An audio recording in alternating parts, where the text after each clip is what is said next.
மக்கள் அனைவருக்கும் வணக்கம். சாட்டை துரைமுருகன் இன்னமும் அந்த விஜய் அவர்களை பற்றி ஒரு அநாகரிகமான பேச்சுக்கள், அவதூறு பேச்சுக்கள் இப்படிலாம் நீங்கள் பேசுறது முக்கால்வாசி தவறு. ஓகேவா? உங்களுக்கு நம்ம சீமான் கட்சியோட தாவேகா விஜய் அவர்கள் அதிக வாக்கு வாங்குவார் என்று நம்பப்படுகிறது எல்லாருக்கும்.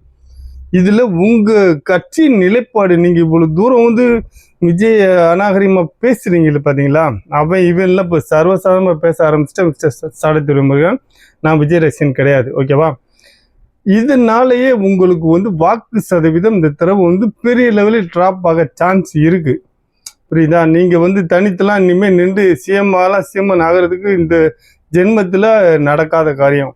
அப்படி தான் அரசியல் போயின்னு இருக்கு. அப்படி வேணால் அவங்க தலைவரை யார் கூட கூட்டணி வைத்து இவர் நினைத்ததை நிறைவேற்றி கொள்ளலாம். அந்த மாதிரி ஒரு சான்ஸ் இருக்கு அவருக்கு.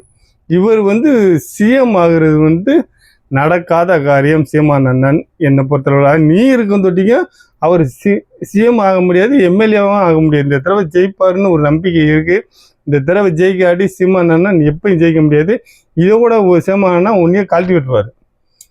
ஒன்னாலது இந்த கட்சி கெட்டு குட்டிச்சவரானதுக்கு சாட்டை துரைமுருகன் நீ தான் காரணம். நீ எதுக்க வேண்டிய ஆள, பேச வேண்டிய ஆள கொஞ்ச நாள் பேசியிருந்த ஒரு 2 வருஷத்துக்கு முன்னாடி. இப்போ ஃபுல் அண்ட் ஃபுல் டார்கெட் எப்போ விஜய் அரசியலுக்கு வந்தாரோ அப்போ இருந்து நீ எல்லாம் உன்னுடைய ஃபோக்கஸ் எல்லாமே உன்னுடைய யூடியூப் சேனலில் வியூஸ் அதிகமாக போகணும், பணம் சம்பாதிக்கணுன்ற நோக்கத்துக்காகவே உங்களுடைய டார்கெட் எல்லாம் விஜய் மேலே தான் திரும்பி இருக்குன்னு தான் நான் சொல்லுவேன்.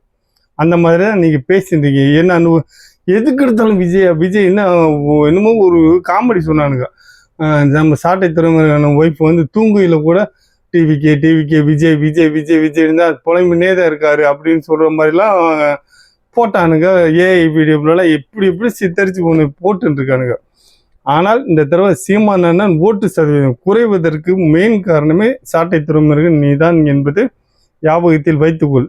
புரியுதா? 38 லட்சம் ஓட்டுல இந்த தடவை வர சாத்தியமாகாது. சீமான் அண்ணன் ஜெயிப்பார். சீமான் அண்ணன் ஜெயிக்க வேண்டும் என்றது எங்களுடைய ஆசையாகவே இருக்கிறது. ஓகேவா?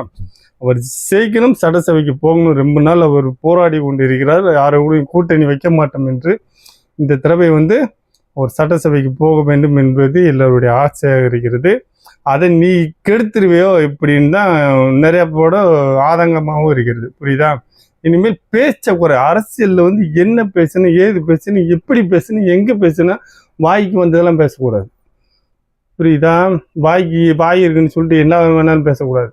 என்ன பேசணும், மக்களுக்கு என்ன தேவை, அங்கே என்ன தேவை, உங்களுக்கு என்ன குறை நிறை, அதை பற்றி பேசுறதை விட்டுட்டு அந்த விஜய் விஜய் விஜய் விஜய் அவர் என்னமோ பண்ணிட்டு போறாருப்பா.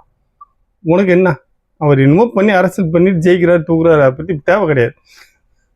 என்னது அப்பாட்டா என்ன பக்காமாஸ் கட்சி இன்னைக்கு அப்படி ஆயிடுச்சு, பக்காமாஸ் கட்சி இன்னைக்கு இப்படி ஆயிடுச்சு. இதெல்லாம் நீ ரொம்ப பேசுகிற மிஸ்டர் சாட்டை துரைமுருகன்.